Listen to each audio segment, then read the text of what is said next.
णमो अर्हन्ताडं णमो सिद्धाडं णमो आयर्याडं णमो अज्झायाडं णमो लोये सव्यसाहुडं मोक्षमार्गस्य नेतारं भेत्तारं कर्म भूभृतां ज्ञातारं विश्वतत्त्वानां वन्दे तद्गुणलब्धये।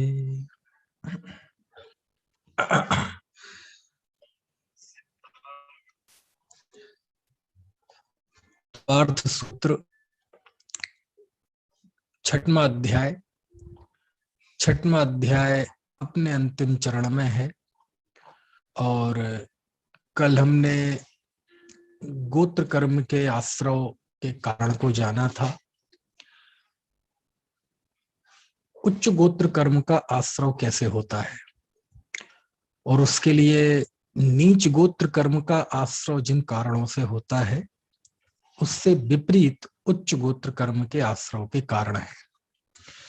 जैसे नीच गोत्र कर्म के आश्रव के कारणों में आत्म प्रशंसा, पर निंदा, दूसरों के सद्गुणों को ढकना और दूसरों के अवगुणों का प्रचार करना, ये नीच गोत्र कर्म के आश्रव आचार्य ने बताए थे। तो फिर उच्च गोत्र कर्म के आश्रव क्या थे? अपनी निंदा करना, दूसरों की प्रशंसा करना, दूसरों के गुणों को है ना अवगुणों को ढकना और दूसरों के गुणों को प्रचारित करना। इसके अलावा नम्र वृत्ति और अहंकार का अभाव, ये उच्च गोत्र कर्म के आश्रव के कारण थे। और इसी के जरिए हमने ये जाना था कि किसी की दोष देखने की प्रवृत्ति, किसी के दोष को ग्रहण करने की प्रवृत्ति, निंदा की प्रवृत्ति बहुत घातक होती है। लेकिन यदि किसी को सही संबोधन किया जाए तो क्या चमत्कार होता है, उसके लिए कल मैंने आचार्य माघनंदी का दृष्टांत आपको दिया था। आप कल्पना करो, आपके सामने माघनंदी आचार्य की घटना हुई होती और वो जो जीव उनकी खोज में आया था उसको कितना बुरा भला सुनने मिला होगा। क्योंकि आचार्य माघनंदी का जो कार्य हुआ था वो कोई छोटा मोटा कार्य नहीं था, क्योंकि उनसे 3 बड़ी गलती हुई। पहली गलती क्या थी? मुनि पद त्यागा। दूसरी गलती क्या थी? विवाह किया। तीसरी गलती अंतर जातीय विवाह किया, इंटरकास्ट मैरिज। समझ में आया ना? और इतना ही नहीं, चौथी गलती वो घर जमाई बन के रहे।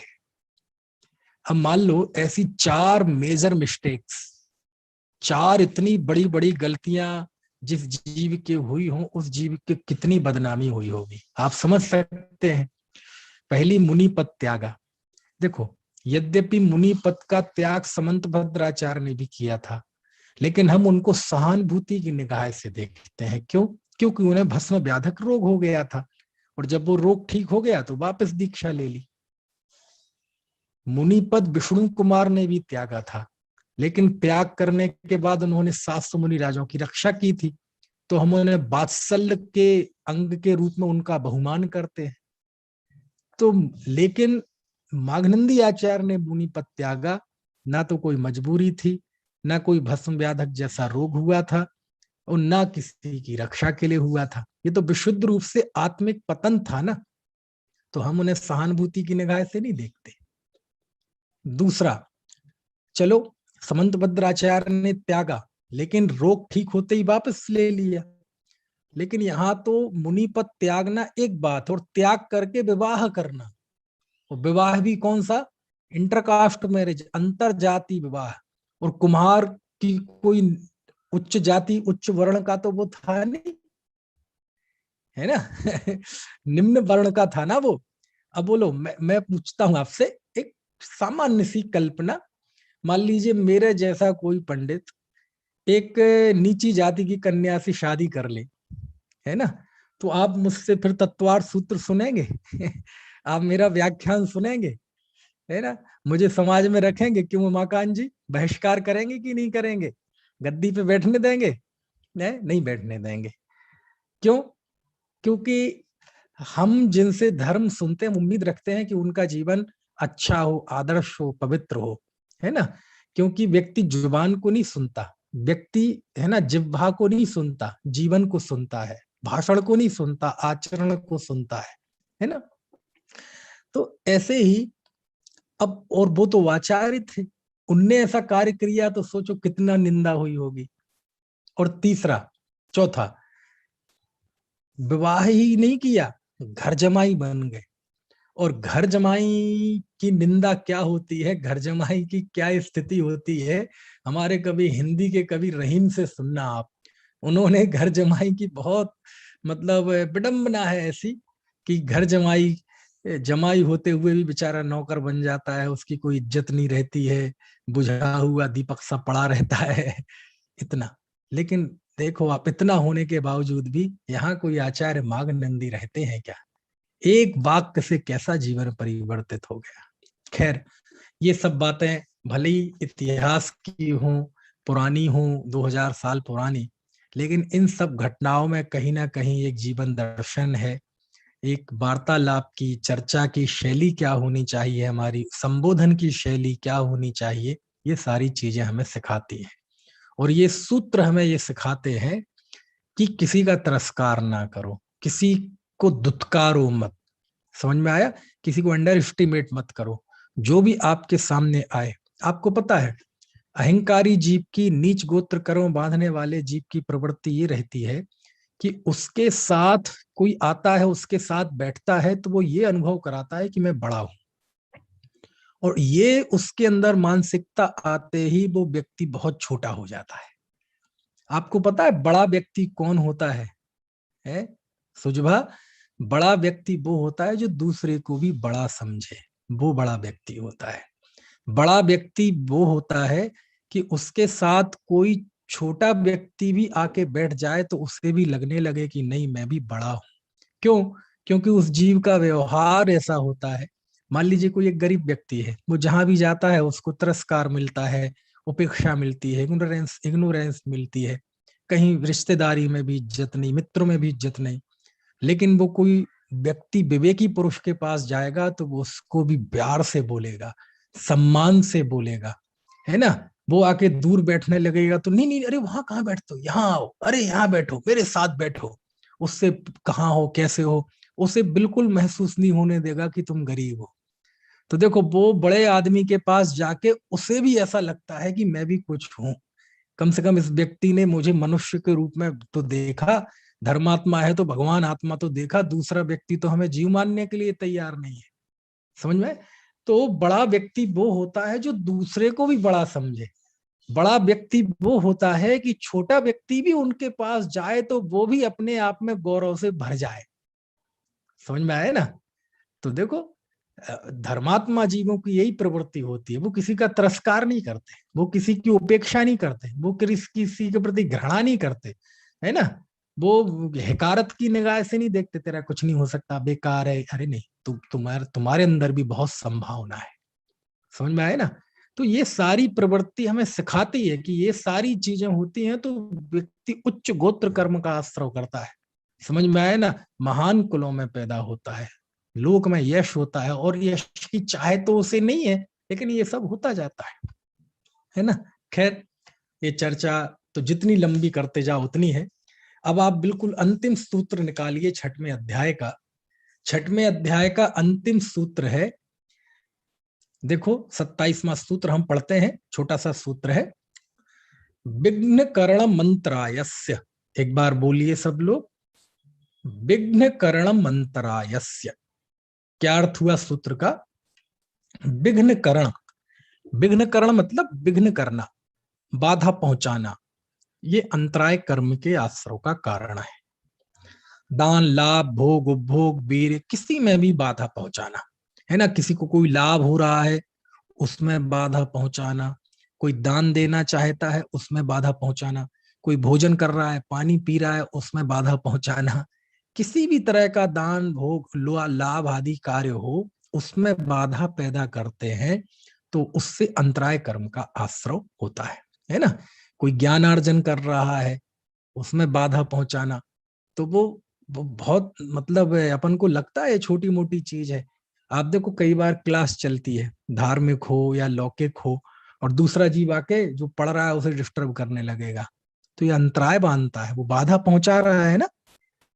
समझ में आया ना है। तो ये सारी जो भी जिस भी तरह से आप बाधा पहुंचाएंगे, वो बाधा पहुंचाना अंतराय कर्म का आश्रव का कारण है। क्योंकि अंतराय का अर्थ ही होता है अंतराय डालना। समझ में आया ना, बीच में रोक देना, बाधा पहुंचाना। तो कोई भी विघ्न करने का काम किसी भी तरह का, वो सब अंतराय कर्म के आश्रव का कारण बनते हैं। अब मैं आपको तत्वार्थ सार, पहले भी हमने पढ़ा है, तत्वार्थ सार के 4 श्लोक में आपको पढ़ के बता रहा हूं। इस सूत्र को और विशेष आचार्य अमृतचंद स्वामी ने बताया है, तो ज्यादा हम बात नहीं करेंगे, केवल पढ़ के बताएंगे। ठीक है, आप लोग देखो, मैं शेयर कर देता हूं ताकि आपको भी वो दिख जाए।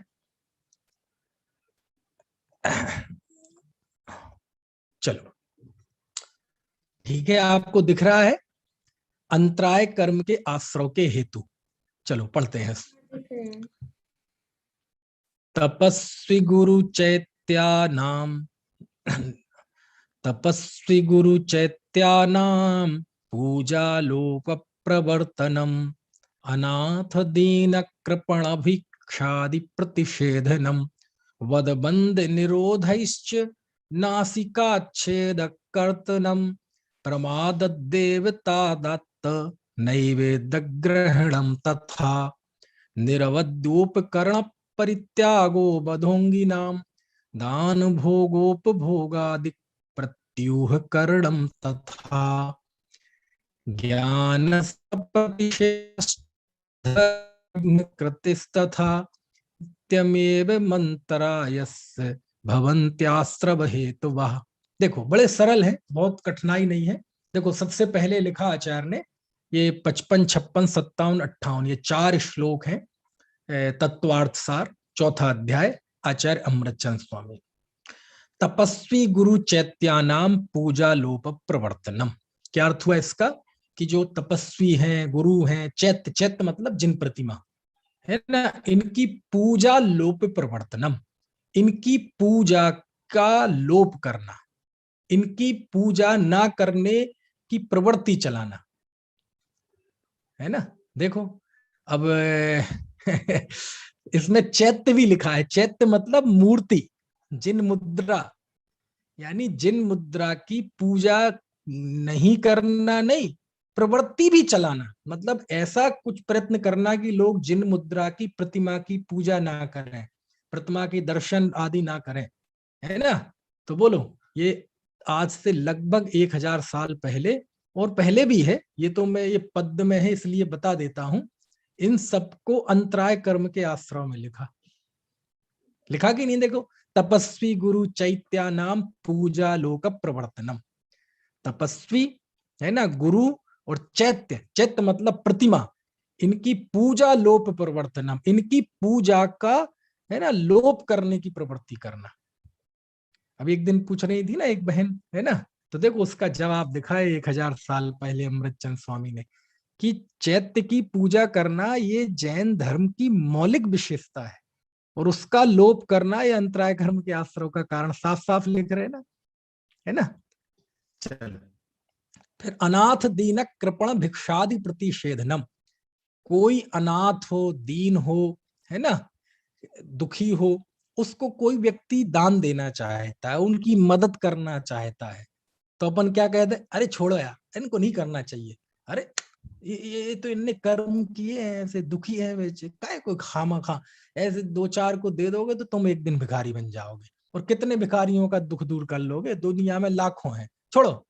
तो ऐसा किसी को कहना, ऐसी बौद्धिक, ऐसी है ना कठोरता का उपदेश देना, ये भी अंतराय कर्म के आश्रव का कारण है, और ये होता है, बहुत होता है। समझ में।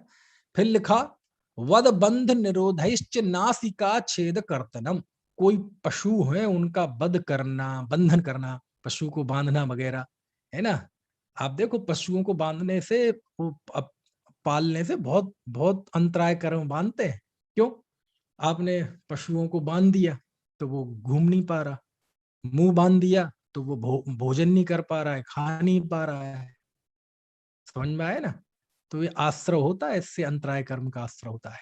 उनके नाक कान छेद देते हैं, नाक छेद देते हैं, और भी उनको अनेक तरह से निरोधिष्ट, उन्हें रोकना, कई कार्यों को करने से रोकना, है ना। और नासिका छेद कर्तनम, नासिका छेदना, ये सब। और प्रमाद देवता दत्त नैवेद्य ग्रहणम, प्रमाद से देवता को, मतलब भगवान को द्रव्य वगैरह चढ़ा गया हो, नैवेद्य वगैरह चढ़ाया गया हो, उसको ग्रहण करना। समझ में आया?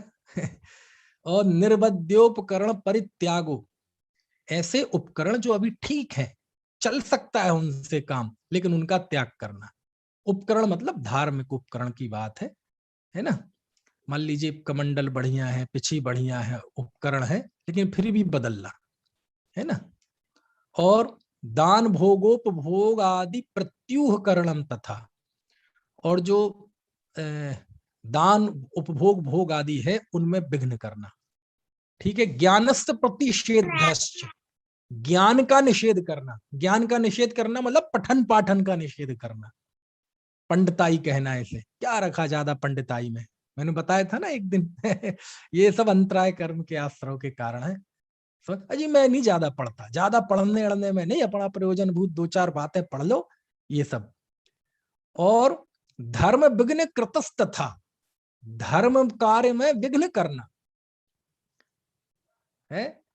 इत्यमेव अंतराय भवन्त्याश्रव हेत्वा, ये सब आश्रव के अंतराय कर्म के आश्रव के कारण है।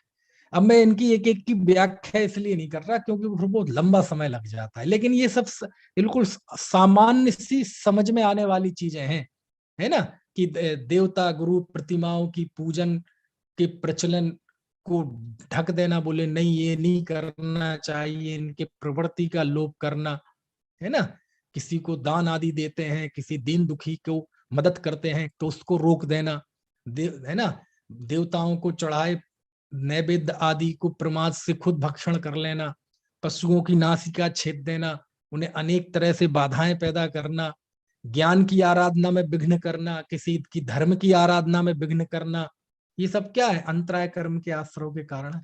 होता ना, कितने जो फतवा जारी कर देते हैं, किन लोगों को मंदिर में ना घुसने दो, है ना। ये क्या है? महा अंतराय कर्म के आश्रय का कारण है।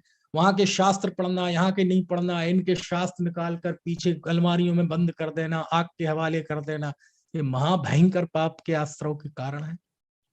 वहां के शास्त्र नहीं पढ़ना, वहां विद्यालय में नहीं जाना, उनके शिविर में नहीं जाना, उनके पंचकल्याणक में नहीं जाना, और ये मंदिर है, ये मंदिर नहीं है, तो स्टैचू है, ये नहीं है, ये तो, ये सब महा अंतराय कर्म के आश्रय के कारण, जिसको पता नहीं है वो अपने कषाय भाव में करता तो जाता है ना।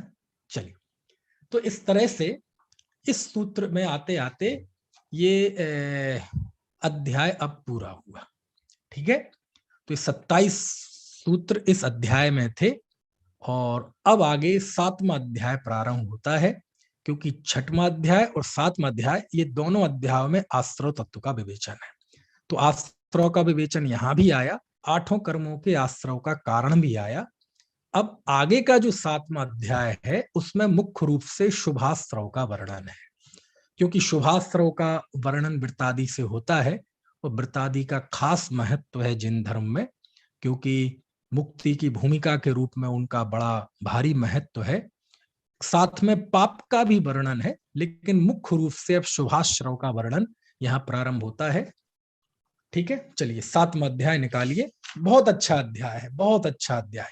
जैसे इस अध्याय में देखना आपने कि बिल्कुल ऐसा लग रहा था जैसे हमारे साथ जो सुबह से लेके रात तक, रात से लेके सुबह तक, और 365 दिन जो जो घटित होता है, बिल्कुल वो ही चर्चा थी। अब आगे जो आ रहा है ये भी ऐसा ही मार्मिक अध्याय है। समझ में आए ना? अब देखो लेकिन कैसे है। तो सबसे पहला सूत्र है, इस पहले सूत्र में व्रत बताया है कि व्रत क्या है ना। व्रत किसे कहते हैं? क्योंकि आपने 12वां सूत्र पढ़ा होगा, उसमें आया था भूत व्रत, है ना, अनुकंपा, दान, सराग, संयम आदि, योगा, शौचमिति शांति, शौचमिति सद्वेदस्य। काफी चर्चा आई थी वहां शुरुआत में शुभाश्रव की, आई थी कि नहीं? आपको थोड़ा बहुत ध्यान होगा, है? आई थी? अब आई थी ये भी मैं ही बताऊंगा। उसमें आई थी, सारी चर्चा आई थी। तो अब वहां प्रश्न होता है, काय वांग मन कर्म योगा सा आस्त्रवा शुभ पुण्यस्य, ये सब सूत्रों में आई थी कि काय वांग वचन मन से कर्मयोग होता है, वह आश्रव है, वह शुभ से पुण्य का आश्रव होता है, अशुभ से पाप का आश्रव होता है। फिर ये साता वेदनी तो वहां बार बार शुभ आश्रव और व्रत की बात आई थी।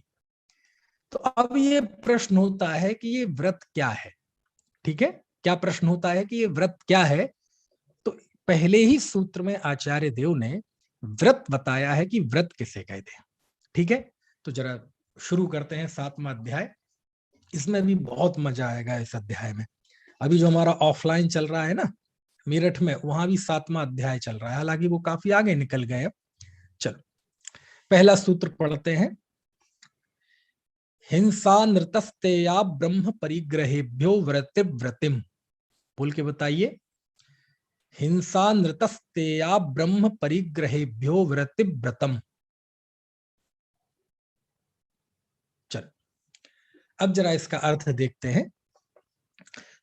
देखो आपने 5 पाप के नाम तो सुने ही हैं, हिंसा, झूठ, चोरी, कुशील, परिग्रह, ये सरल नाम है।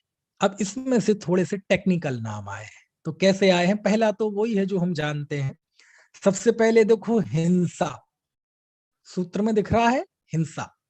दूसरा है नृत, नृत दिख रहा है ना, नृत, नृत नहीं है वो, अनृत है, वो आ जुड़ा हुआ है, वो व्याकरण के नियम के अनुसार वो वहां अवग्रह हो जाता है। डा सा दिख रहा है ना, डा, ये डा नहीं है, वो अ है ना, जैसे वो साइलेंट है।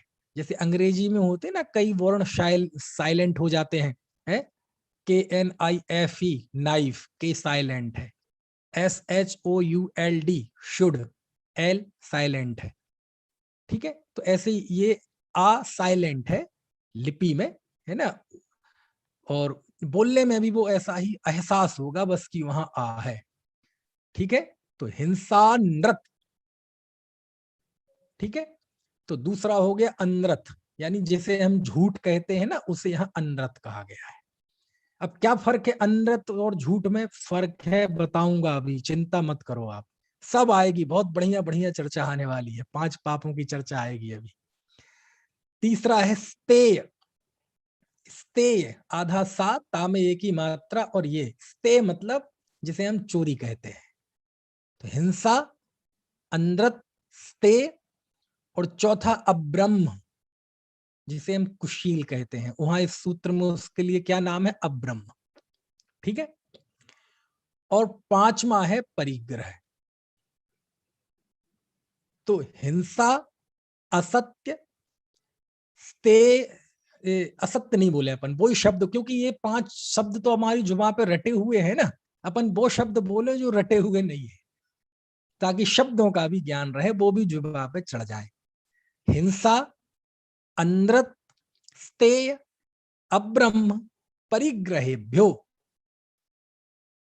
ठीक है, परिग्रह, इनसे विरति, इनसे विरति व्रत है। क्या अर्थ हुआ? हिंसा, अनृत, स्तेय, अब्रह्म और परिग्रह से विरति व्रत है। अब देखो 2 शब्द एक से लग रहे हैं, विरति और व्रत, लेकिन दोनों में फर्क है। विरति, विरति मतलब उससे हट जाना, इन 5 पापों को बुद्धि पूर्वक छोड़ना, ये करने लायक नहीं है, मैं नहीं करूंगा, ऐसा संकल्प पूर्वक इनसे दूर हो जाना, इसका नाम क्या है? विरति। और ऐसी वृत्ति होती है तो उसे ही कहते हैं व्रत।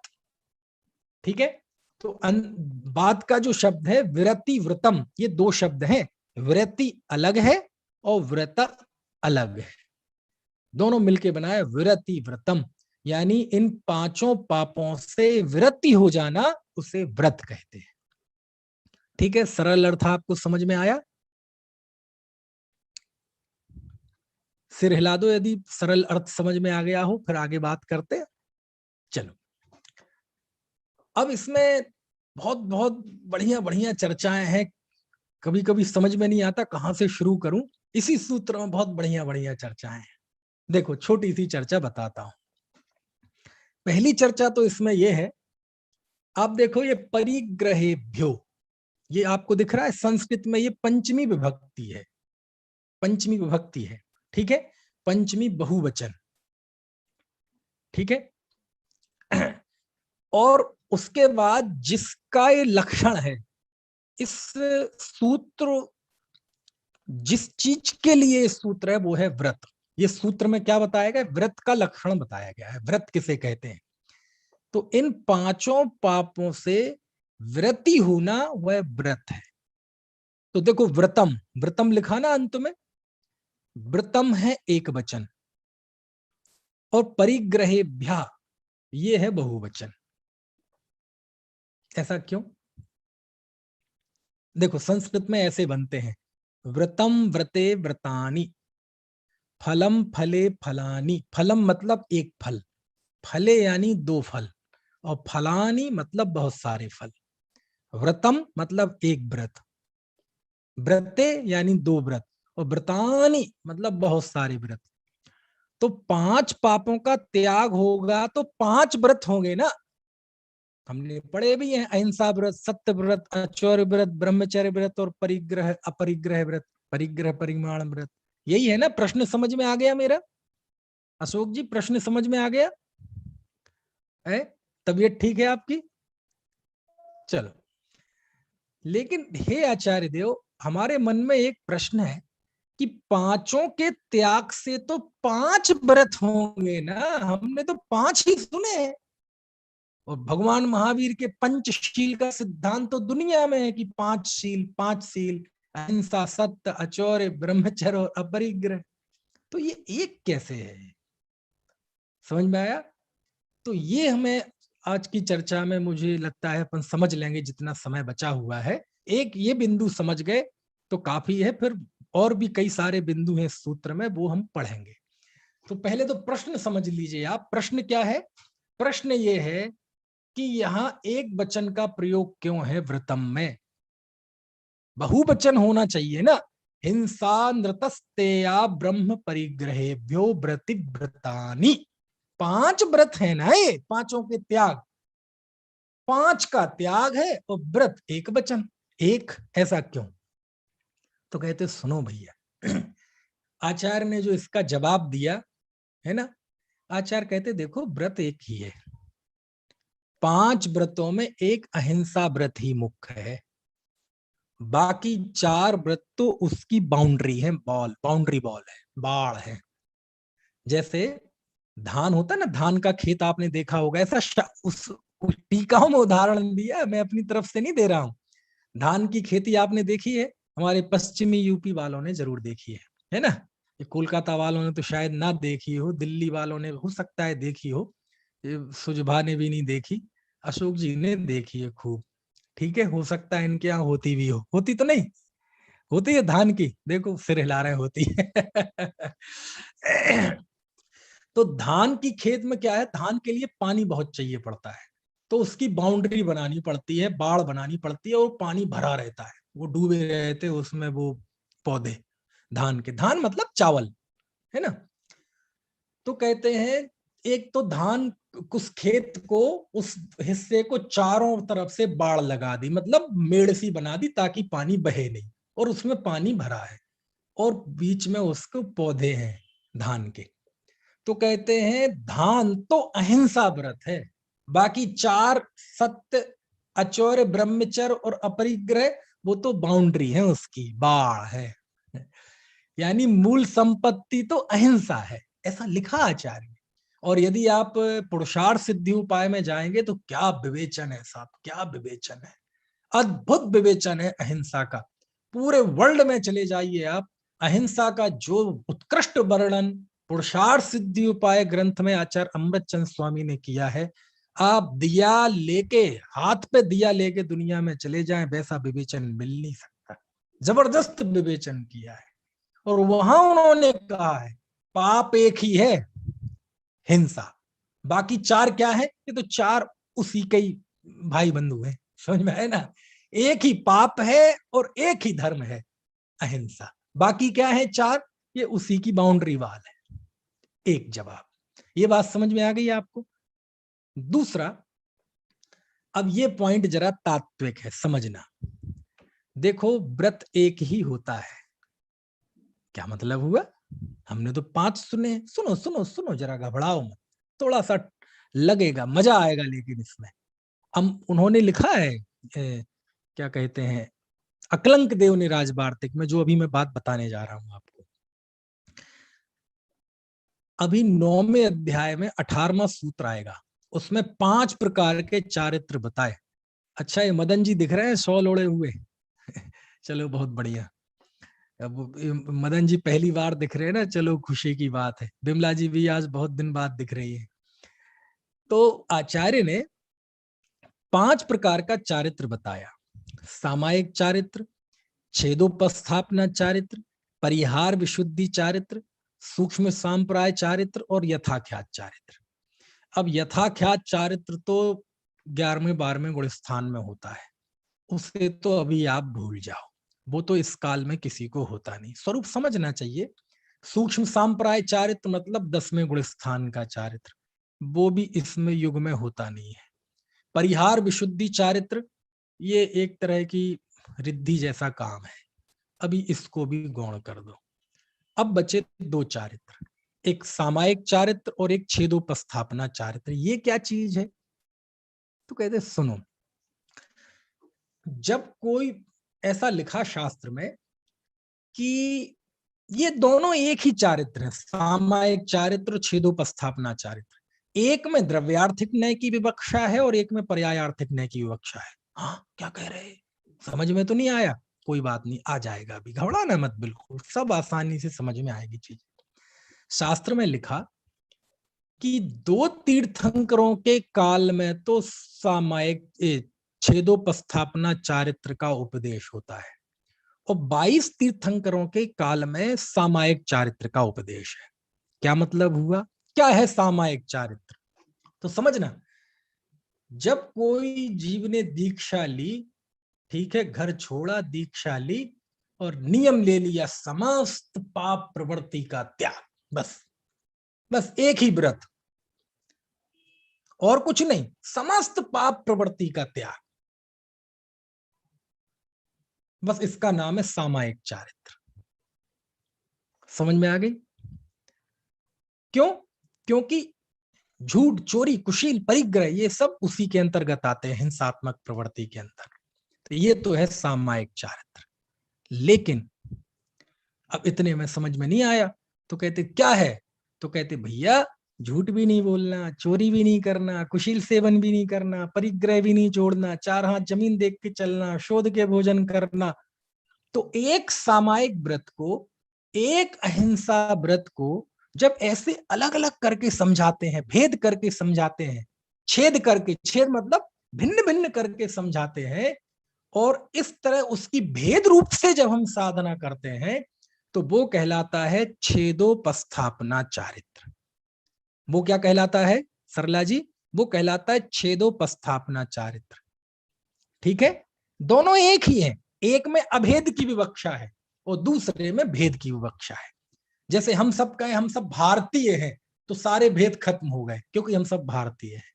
और जब भेद विवक्षा से जाएंगे तो है ना, ये बिमला जी बैठी हैं, बोले हम मराठी हैं, मैं कहूंगा मैं बुंदेलखंडी हूँ। ये अमित जैन जी के यहाँ से बैठी हैं, बोले हम बंगाली हैं कोलकाता से। तो अब भेद खड़ा हो गया ना। तो ऐसे ही जब समस्त पापाचार का त्याग रूप जब एक व्रत की बात करते हैं, तो वो कहलाता है सामायिक, और जब उसी की भेद रूप से देखते हैं, तो वो कहलाता है छेदोपस्थापना चारित्र। ये बात आपको समझ में आई कि नहीं? चलिए, अब होता क्या है कि पहले तीर्थंकर के काल में, और ये सुनना समझना इस चीज को, पहले तीर्थंकर के काल में और अंतिम तीर्थंकर के काल में छेदोपस्थापना चारित्र का उपदेश होता है, और बाकी 22 तीर्थंकर के काल में सामायिक चारित्र का। ऐसा क्यों? इसलिए क्योंकि पहले तीर्थंकर के काल में जीव बहुत भोले थे। कैसे थे? बहुत भोले थे। यदि उनसे कहेंगे कि बस एक बात सोच लो, समस्त हिंसा प्रवृत्ति का त्याग, बस हो गया संयम, हो गया व्रत, तो मालूम वो क्या कहेंगे? अच्छा अच्छा अच्छा, हिंसा छोड़ना है ना, झूठ तो बोल सकते हैं, चोरी तो कर सकते हैं, स्त्री सेवन तो कर सकते हैं, परिग्रह तो रख सकते हैं। इतने भोले थे वो जीव। समझ में आया ना? तो दो तरह के लोगों को कोई चीज बहुत ठोक ठोक के समझानी पड़ती है। या तो जो जीव बहुत भोले हो, या जो बहुत कुटिल हो। समझ में आए ना? या तो जीव बहुत भोला हो तो उसे बहुत सुनो सुनो सुनो सुनो सुनो नो, क्या करना? हिंसा का त्याग भी करना, और झूठ भी नहीं बोलना, चोरी भी नहीं करना, स्त्री सेवन का भी त्याग करना, चिंदी मात्र भी परिग्रह नहीं रखना, चार हाथ जमीन देख के चलना, शुद्ध के भोजन करना, निरंतराय भोजन करना, केशलुंच करना, नग्न रहना, परिग्रह नहीं रखना, वन खंड में रहना, खड़े होकर भोजन करना, अंजलियों, सब चीजों को खोल खोल के बताया जाता है। क्यों? भोले हैं बेचारे। अब सोचो ना, भगवान ऋषभ देव के काल में उन्होंने छेदोपस्थापना का उपदेश दिया, क्योंकि भोले थे जी। वो इतने प्रबुद्ध नहीं थे कि एक मात्र का समस्त पापाचार का त्याग, तो वो उन सब में इन चीजों को शामिल समझ ले। कितने भोले थे आप जानते ही हैं। इतने भोले थे कि वो जब वो कोल्हू में वो बैल पड़े हुए थे, तो वो अनाज खा जाए, तो भगवान ऋषभ देव के पास पहुंचे, राजा के पास, कि साहब आपने कहा था कि फसल में दाना अलग करने के लिए बैलों को उसके ऊपर चलाओ। समझ में आए ना? और वो तो खा जाते हैं। तो उन्होंने कहा भैया जब वो चला तो उनके मुंह पे वो बांध दो मास्क, मूसी का बांध दो। किसने कहा? राजा ऋषभदेव ने, भगवान ऋषभदेव ने नहीं। तो उन्होंने मूसी का बांध दी। अब वो उन्होंने का काम जब हो गया तो मूसिका छोड़ी नहीं उनने। अरे काम हो गया तो अब तो उनकी मूसिका निकाल दो, लेकिन निकाली नहीं। तो बोले क्यों? महाराज ने कहा कहा था निकालने के लिए? इतने भोले थे बेचारे। समझ में आए ना? यहां से कोई देखो रिसर्च वगैरह कैसे होती है, यहां से कोई ये भी कह सकता है कि इस युग में मास्क का आविष्कार किसी ने किया था तो भगवान ऋषभदेव ने किया था। मास्क लगाया था ना किसको? वो बैलों को। आपने सुनी है ना ये घटना? तो मास्क का आविष्कार किसने किया था? ऋषभदेव ने किया था। और किसके लिए? बैलों के लिए। किस काम के लिए? कि वो चलाते थे ना, क्या कहलाता है, तो वो खा जाते थे, तो उन्होंने कहा इनके मुंह पे बांध दो। तो ये बताना भूल गए कि भैया छोड़ भी देना। और उनमें इतनी अकल थी नहीं, इतने भोले थे। हमारे बुंदेली में एक कहावत है कि जाओ भैया घोड़े को पानी दिखा लाना जरा। तो थोड़ी देर में दिखा के आ गया। बोले क्यों? अच्छे से पी लिया था घोड़े ने पानी। बोले पीने का कहा कहा था आपने? आपने तो दिखाने का कहा था। मैं तो दूर से गया और कहा देख लो वो है पानी, और दिखा के आ गया। कुछ समय पहले, 5-7 साल पहले, टीवी पे एक सीरियल आता था। उस सीरियल का नाम क्या था मुझे ध्यान नहीं आ रहा, चिड़ियाघर। उसमें एक कैरेक्टर था गधा प्रसाद, और उसको देख के लगता था कि ये बिल्कुल ऋषभ देव के जमाने का भोला प्राणी है ना? कोई वो नौकर था वो घर में, तो वो कोई मेहमान आए तो बोले साहब जी के लिए पानी लाओ, तो बाल्टी भर के पानी ले आया। बोले गधा प्रसाद ये पीने का पानी लाओ। तो बोले ठीक है, तो इसका क्या करें? मेरे सिर पे डाल दे। तो वो सिर पे डाल देता था। ऐसे इतना भोला। समझ में आया ना? तो आदिनाथ के जमाने के जीव इतने भोले थे कि उन्हें यदि संक्षेप में कोई चीज बताएंगे द्रव्यार्थिक नय से, भेद खत्म करके अभेद विवक्षा से, किसका नाम है? चारित्र। बोले सामायिक चारित्र। मतलब क्या? बस समस्त पाप का त्याग। तो कहते इतने में वो समझ में नहीं आएगा उन्हें।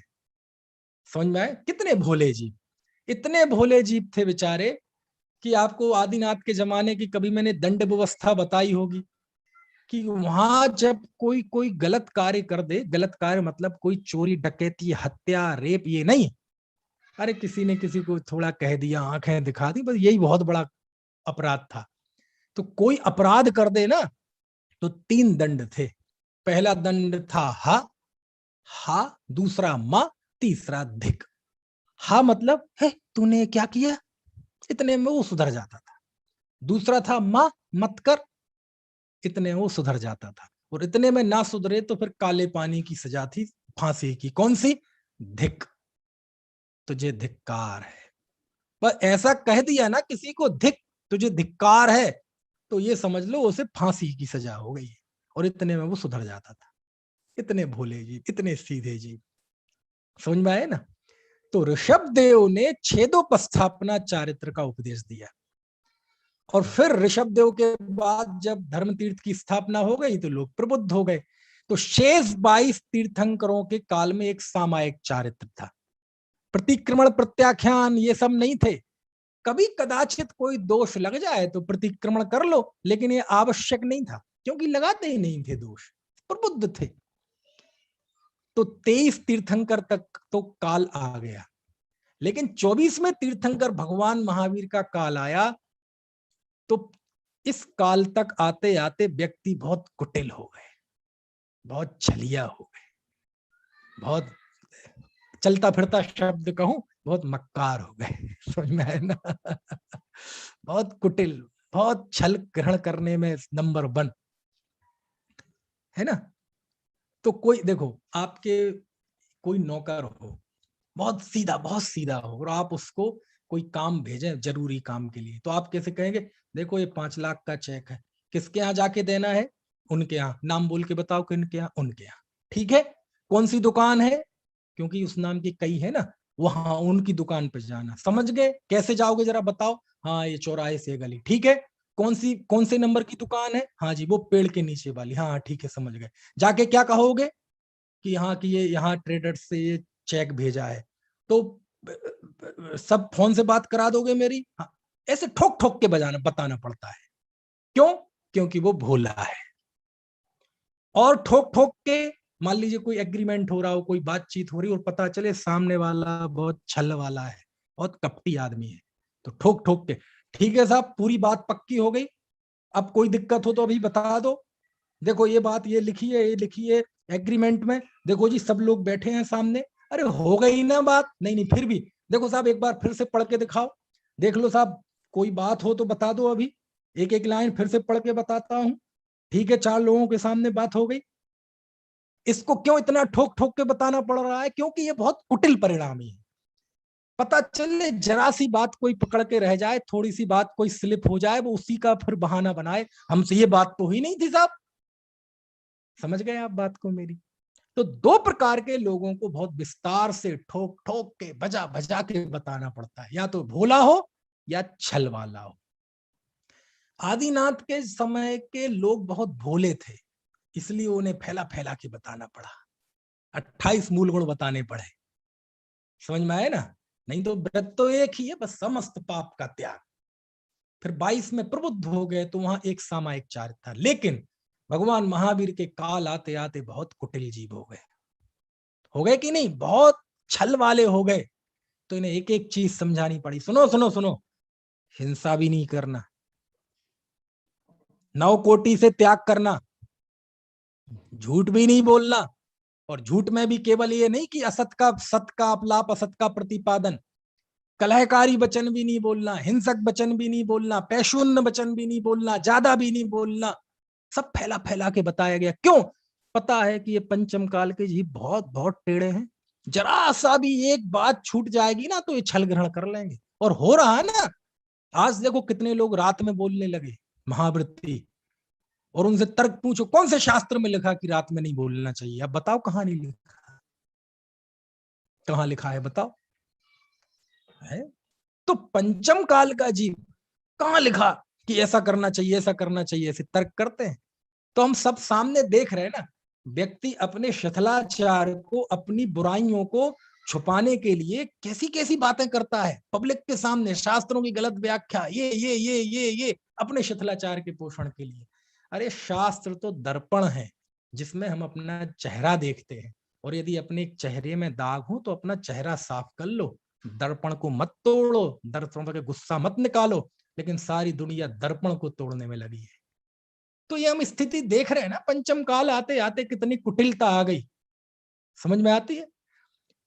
तो यहाँ 24वें तीर्थंकर के काल में फिर से छेदोपस्थापना चारित्र का उपदेश दिया गया। प्रतिक्रमण पाठों की रचना हुई कि प्रतिक्रमण मुनियों का आवश्यक है, रोज प्रतिक्रमण करो, रोज सामायिक करो, कई बार करो, प्रत्याख्यान करो। ये क्यों? क्योंकि इस काल का जीव इसे मर्यादा में बांधे रहो, नहीं तो ये विश्वास के काबिल नहीं है पंचम काल के महावीर भगवान के काल के जीव। कुछ बात समझ में आ रही कि नहीं, है ना। और 22 तीर्थंकर के काल में ये चिंता नहीं थी, क्योंकि ना तो वो भोले थे और ना महावीर के काल जैसे कुटिल थे, प्रबुद्ध थे, शांत परिणामी थे। उनको कहा समस्त पाप का त्याग, तो उन्हें बताना नहीं पड़ेगा कि परिग्रह भी नहीं रखना, उन्हें पता है वो भी हिंसा है। समझ में आया ना। तो पहले का नाम क्या है? सामायिक चारित्र, और दूसरे का नाम क्या है? छेदोपस्थापना चारित्र। क्या फर्क है दोनों में? एक में द्रव्यार्थिक नय, मतलब सब भेद खत्म करके एक की बात की, दूसरे में काय की विवक्षा है? पर्यायार्थिक नय की। ठीक है। अब यहां इस सूत्र में देखो आप, इसमें पांचों की वृत्ति, वहां तो लिया बहुवचन और व्रत में लिया एक वचन, यानी इस सूत्र में छेदोपस्थापना का और सामायिक चारित्र का दोनों का ध्यान रखा गया है। समझ में आए ना है कि हकीकत में व्रत तो एक ही है। कौन सा व्रत है? सामायिक व्रत, मतलब सबका एक साथ त्याग। ऐसे त्याग करने वाला कोई ऐसे थोड़ी करता है, हाँ आज मैं हिंसा का त्याग करूंगा, कल मैं झूठ का, परसों में चोरी का, तरसों में कुशील का, और अगले दिन में परिग्रह का, इस हफ्ते हिंसा का, अगले हफ्ते झूठ का। ऐसे थोड़ी होता है त्याग। समझ में आती बात की नहीं? सबका त्याग। तो कहते त्याग जो है, व्रति जो है, विरक्ति जो है, पापों के छोड़ने का जो संकल्प है वो एक ही है, पांच नहीं है। क्या कहा मदन जी? समस्त पापाचार के त्याग की जो वृत्ति है ना, मन का विकल्प अथवा आत्मा की विशुद्धि, वो एक ही है। वो विशुद्धि एक है, वो बिखरी हुई विशुद्धि नहीं है। पांचों पापों की क्रियाएं अलग अलग तरह की हो सकती हैं, लेकिन उनके त्याग रूप जो मन का संकल्प है, त्याग रूप जो विशुद्धि है, वो तो एक ही है। इसलिए कौन से वचन का प्रयोग किया? एक वचन का प्रयोग। और हकीकत में व्रत वो एक ही है, उसी को इतने रूप में बांटते हैं। इसलिए मैंने एक दिन कहा था, शायद कल या परसों, कि मुनि 28 मूल गुणों का पालन करते हैं कि नहीं करते हैं? नहीं करते। तो फिर क्या है? वो जो पालन करते हैं उसको 28 भागों में बांटा गया है। समझ में आया था? वो पराधीन नहीं है। 28 मूल गुणों का पालन ऐसे एक एक का करते होंगे। अच्छा, मुनि 4 हाथ जमीन देख के चलते हैं कि नहीं? चलते हैं। क्यों चलते हैं? शास्त्र में लिखा है इसलिए चलते हैं? नहीं, जो विरागी जीव होता है, जो नगर दिगंबर साधु होता है, वो जीव चलता है तो 4 हाथ जमीन देख के ही चलता है। शास्त्र में लिखा है इसलिए नहीं। उस जीव के अंदर स्वाभाविक तौर पे इतनी करुणा, इतनी है ना दया का भाव हो गया है कि वो हर एक कार्य में सावधानी रखता ही है। और उसकी सावधानी को बताने के ये छोटे छोटे वो है जरिए, कि वो 4 हाथ जमीन देख के चलते हैं, वो शोध के खाते हैं, है ना, अंतराय टाल के भोजन करते हैं, और एक करबट में लेटते हैं, है ना। ये उनके अंदर के उस करुणा भाव को बताने की, व्यक्त करने की ये छोटे छोटे बिंदु है। कुछ बात समझ में आ रही है कि नहीं? वो पालन नहीं करते, बल्कि वो जो करते हैं उनकी क्रिया को हमने इतने रूपों में बांट दिया है। समझ में आ रही है बात की नहीं? ये चीज समझने की है, क्योंकि उनकी स्वाधीन वृत्ति होती है, बहुत स्वाधीन प्रवृत्ति होती है उनकी। मन से, वचन से, काय से आप कल्पना नहीं कर सकते वो किसी जीव की हिंसा करेंगे, किसी को कष्ट पहुंचाएंगे।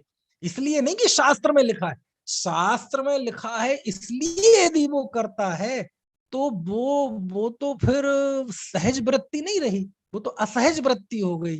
वो तो फिर अभिनय है, वो तो फिर ऊपर से ओढ़ा हुआ मुनिपना है। क्यों? लिखा है तो हमें वो करना है, शास्त्र में लिखा है इसलिए नहीं करना है, बल्कि मुनिराजों के जीवन में वो शुद्ध प्रवृत्ति देखी जाती है इसलिए शास्त्रों में लिखा है। क्या कहा? दोनों में फर्क समझ में आया कि नहीं? एक वो होता है जो लाइन में लगता है, और एक वो होता है कि वो जहां खड़ा हो जाए वहां से लाइन शुरू हो जाती है। किसमें स्वाधीनता है, दबंगता किसमें है? समझ में आए ना? महाव्रती होते वो ऐसे ही दबंग होते हैं। धर्म के क्षेत्र में उनसे बड़ा कोई दबंग नहीं होता। क्यों? कोई पराधीनता नहीं, कोई, वो शास्त्र की आज्ञा है, आज्ञा भी है, और उनके अपने अंदर का स्वाभाविक परिणाम भी है। उनका स्वाभाविक परिणाम और आज्ञा दोनों मैच कर रही है, इसलिए सब कुछ सही है। केवल आज्ञा हो और भीतर का परिणाम ना हो और वो पालन करे तो अभिनय है, और केवल अंदर का परिणाम हो और शास्त्रों में वैसा ना लिखा हो तो शास्त्र झूठे हो जाएंगे, वो संभव नहीं है। समझ में आए ना? देखो, आपने देखा होगा गणित की पुस्तकों में सबसे लास्ट में एक उत्तर माला लिखी हुई होती है। पता नहीं अब लिखी होती कि नहीं, मेरे जमाने में तो लिखी होती थी। है मोक्ष अब लिखी होती है क्या? जैसे आपकी मैथमेटिक्स की बुक होगी तो सबसे लास्ट में उसके जो रिजल्ट्स होते हैं वो दिए रहते हैं। समझ में आए ना? तो हम तो प्रश्न हल करते हैं, और प्रश्न उत्तर पहले से वहां लिखा हुआ होता है। आप खूब प्रश्न हल करें, खूब आप रात भर घोंटते रहें, लेकिन वो उत्तर ना आए तो कहीं ना कहीं आपकी कमी है, मेथड गलत है। कुछ समझ में आ रही है बात की? है मतलब क्या हुआ? आप सही मेथड लगाएं और वो उसमें से रिजल्ट सही निकले, और वो ही निकले जो पीछे लिखा हुआ उत्तरमाला में। तो आपका रिजल्ट सही आया और उत्तरमाला में सही लिखा है, तो उत्तरमाला सही है, ये बात भी प्रूव हो गई, और आपके सूत्र, आपकी मेथड भी सही है, ये बात भी प्रूव हो गई। दोनों बातें एक साथ प्रूव हुई। ऐसे ही जो अंदर से वीतरागी संत होते हैं, अनासक्त योगी होते हैं, उनकी स्वाभाविक प्रवृत्ति जीव दयामय होती है, करुणामय होती है, और वैसा ही शास्त्रों में लिखा हुआ होता है। शास्त्रों में वैसा ही लिखा और वैसी ही इनकी प्रवृत्ति होती है, तो वो भी प्रामाणिक और ये भी प्रामाणिक है। अच्छा, ईमानदारी से बताना, एक प्रश्न पूछ रहा हूं मैं, है आप चाहो तो अनम्यूट करके जवाब दे देना।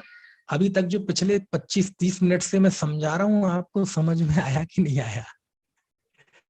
है बिमला जी? जी हाँ, समझ में आया कि नहीं आया? ये सब आया चर्चा काय पे आया चली है? भाई साहब, बहुत अच्छे से आपने अच्छा, समझाया। अगला प्रश्न, ये सारी चर्चा किस प्रश्न के समाधान में चली? वो जो बहुवचन लिया था और एक वचन अंत में लिया, हाँ, उस बस संदर्भ बस में बस, चली। ये सारी चर्चा इस प्रश्न के जवाब में चली कि हे आचार्य देव, परिग्रहेभ्यो, हिंसा, झूठ, चोरी, कुशील परिग्रहों से व्रति, यहां तो बहुवचन, इनसे व्रति व्रत है, एक वचन। ये ऐसा क्यों? ऐसा होना चाहिए ना, हिंसा, झूठ, चोरी, कुशील परिग्रहों का त्याग ही व्रत है, मतलब 5 बहुवचन होना चाहिए ना। आप तो एक वचन ले रहे, वहां बहुत, पांचों का नाम लिया तो बहुवचन, और त्याग में के बाद व्रत में एक वचन, तो एक वचन क्यों लिया, उस पर अपन जवाब कर रहे हैं कि यहाँ हकीकत में व्रत एक ही है। समझ में आए ना? इसके लिए उदाहरण क्या दिया था? धान का। दूसरा बिंदु इसमें क्या समझाया कि चारित्र सामायिक होता है, उसी को भेद रूप से करते हैं तो छेदोपस्थापना चारित्र होता है। पहले और 24वें तीर्थंकर के काल में छेदोपस्थापना चारित्र, और 22 तीर्थंकर के काल में सामायिक चारित्र। फर्क क्या है दोनों में? केवल एक में भेद की विवक्षा है और एक में अभेद की विवक्षा है, बाकी दोनों में कोई फर्क नहीं है। ठीक है? तो पांचों पाप में यहां भेद करके बताया, लेकिन उसके वृत्ति रूप जो जीव का परिणाम है वो एक ही है, वो विशुद्धि एक ही है, अलग अलग विशुद्धि नहीं है। अहिंसा की अलग विशुद्धि, सत्य की अलग विशुद्धि, अचौर्य की अलग विशुद्धि, एक ही विशुद्धि ये 5 रूप में दिखाई देती है ना? जैसे वीतराग परिणति एक है, उसे ही क्रोध के अभाव में क्षमा है, मान के अभाव में उसे ही मार्दव कहते हैं, छल के अभाव में उसे ही आर्जव कहते हैं, कहते कि नहीं, लोभ के अभाव में उसे ही उत्तम शौच कहते हैं, असत के अभाव में उसे ही उत्तम सत्य कहते हैं, ऐसे है ना। ऐसे ही एक ही विशुद्ध परिणाम को, एक ही व्रत को हिंसा के अभाव से हिंसा, झूठ के अभाव से सत्य, अचौर्य के अभाव से, चोरी के अभाव से अचौर्य, ऐसे समझना चाहिए। ठीक है, किसी भाई को कोई साहब ये प्रश्न हो तो पूछ राजवार्तिक लीजिए। में है क्या? राजवार्तिक में है। अब एक प्रश्न छोड़ता हूं आगे की कक्षा के लिए, क्यों जी? व्रत संबर के कारण है कि आश्रव के कारण है? क्या प्रश्न है? खतरनाक प्रश्न, यक्ष प्रश्न। अभी बस प्रश्न छोड़ रहा हूं आज। क्या प्रश्न है? जो व्रत है, व्रत है ना, ये संबर के कारण है कि आश्रव के कारण है? अब कोई पूछता है तत्वार सूत्र में क्या पढ़े, तत्वार सूत्र में नाक मुंह से कोड़ने लगते हैं कि तत्वार सूत्र में क्या ऐसा पढ़ने का, वो तो इंडेक्स है, इंडेक्स है। इंडेक्स है। बताओ जरा, व्रत आश्रव के कारण है कि संबर के कारण है? आश्रव के कारण। बोलो। उमा स्वामी आचार्य ठोक ठोक के, डंके की चोट उसे आश्रव में ले रहे कि नहीं? अभी सारा आश्रव का ही वर्णन चल रहा है, संबर का वर्णन तो 9वें अध्याय में आएगा, अभी 8वें अध्याय में बंध का वर्णन आएगा। देखो वो आश्रव के कारणों में गिन रहे हैं। तो कहते हैं संबर के कारण।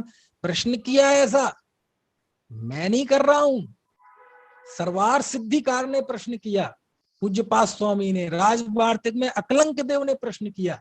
अब वो अगली कक्षा में आएगा, मैंने ये सब खोल के रखे थे, देखो ये सर्वार सिद्धि, बीच में शीश पेंसिल फंसा के कि मैं आपको पढ़ के बताऊंगा, लेकिन वो नंबर नहीं आ पाया। राजवार्तिक भी रखा था कि ये बताने के लिए कि आचार्य प्रश्न करते हैं कि हे आचार्य देव, क्या प्रश्न किया कि ये व्रतों का कथन तो संबर के प्रकरण में आना चाहिए। प्रश्न क्या है? इनको तो संबर में आना चाहिए ना। और आप देखो ये 5 व्रत संयम है, और 9वें अध्याय में जो धर्म बताया है, 10 धर्म, उत्तम क्षमा आदि, उसमें संयम धर्म में आ जाते हैं, और वहां आपने संयम के कारणों में लिए हैं, और आना भी वहां चाहिए, फिर यहाँ क्यों लेते हैं आप आश्रव के कारणों में? ऐसा प्रश्न किया। अब बोलो, ये प्रश्न ऐसे ही कर दिया? अरे टीकाकारों ने विषय को बहुत संजीदगी से लिया है, क्योंकि उनके पहले कुंद कुंद देव ठोक ठोक के लिख चुके थे अपने परमागमों में। क्या लिख चुके थे? कि पुण्य पाप दोनों एक हैं, एक सोने की बेड़ी है, एक लोहे की बेड़ी है। कषाय से रहित, पुण्य पाप भाव से रहित निष्कषाय भाव ही चारित्र है। चारित्रम खलु धम्मो, धम्मो जो समोतिठो मोहक विहीणो परिणामो अपड़ो। ये सब लिख चुके थे। कुंद कुंद देव प्रतिक्रमण को विष्कुंभ लिख चुके थे। पुण्य पाप के परिहार का नाम चारित्र है, त्याग का नाम चारित्र है, वो लिख चुके थे। तो स्वाभाविक था प्रश्न खड़ा होना कि हे आचार्य देव, आप इन व्रतों को आश्रव के कारणों में ले रहे हैं, आगे संबर के कारणों में लिखा है। तो बोलो ये प्रश्न खड़े होंगे कि नहीं, चर्चाएं आएंगी कि नहीं आएंगी? ऐसा प्रश्न किया पूज्यपाद स्वामी ने, अकलंक स्वामी ने। पढ़ के बताऊंगा आपको उन्हीं के शब्दों में कि इन्हें तो संबर के कारणों में लिया है आपने, अब यहाँ आश्रव के कारणों में लेते हैं, ऐसा क्यों? ऐसा प्रश्न अभी जवाब नहीं दे रहा हूं, जवाब आप सोचना, और मन हो तो आप देखना, सरबार सिद्धि खोल के देखना, तो बहुत अच्छा जवाब दिया आचार्य ने। ठीक है, जवाब क्या दिया है वो आगे चर्चा चलेगी, अभी समय हो गया। किसी को कोई प्रश्न पूछना हो तो पूछ लीजिए, नहीं तो फिर बात पूरी करते हैं। चलो, जिनवाणी स्तुति।